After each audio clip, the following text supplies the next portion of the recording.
Mheshimiwa Rais, mwenendo wa deni la serikali. Mheshimiwa Rais, hadi kufikia tarehe 30 Juni 2025, deni la serikali lilifikia trilioni 110.05. Kiasi hiki kinajumuisha deni la ndani la shilingi trilioni 35.5 na deni la nje la shilingi trilioni 74.55. Mwenendo huu unaonyesha kuwa ndani ya mwaka mmoja deni limeongezeka kwa shilingi trilioni 12.7 sawa na asilimia 13.04 ikilinganishwa na mwaka wa fedha wa 2023/2024.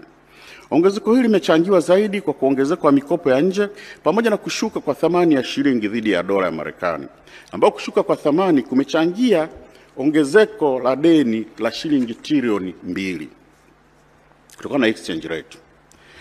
Mheshimiwa Rais, tathmini ya uhimilivu wa deni, debt sustainability analysis, imebaini kuwa deni la serikali bado lipo ndani ya viwango salama vinavyokubalika kimataifa, huku thamani ya sasa ya deni lote la umma kwa pato la taifa ikiwa ni asilimia 40.7 chini ya ukomo wa asilimia 55, na deni la nje kwa pato la taifa likiwa ni asilimia 24.9 chini ya ukomo wa asilimia 40.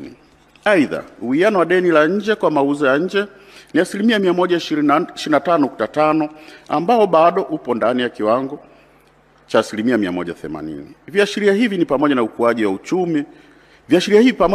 wa uchumi vimeimarisha uaminifu wa Tanzania kimataifa, jambo linaonekana kupitia ukadiriaji mzuri wa utulivu wa hadhi ya ukopaji ambao Moody's wametupatia daraja la B1 kwa maana tuko stable mwezi Desemba 2024, na Fitch Ratings ilitoa daraja la B+ kwa maana stable Machi mwaka huu. Haya ni mashirika ambayo yanatathmini uwezo wa ukopaji katika nchi mbalimbali na uwezo wa uchumi na uvumilivu.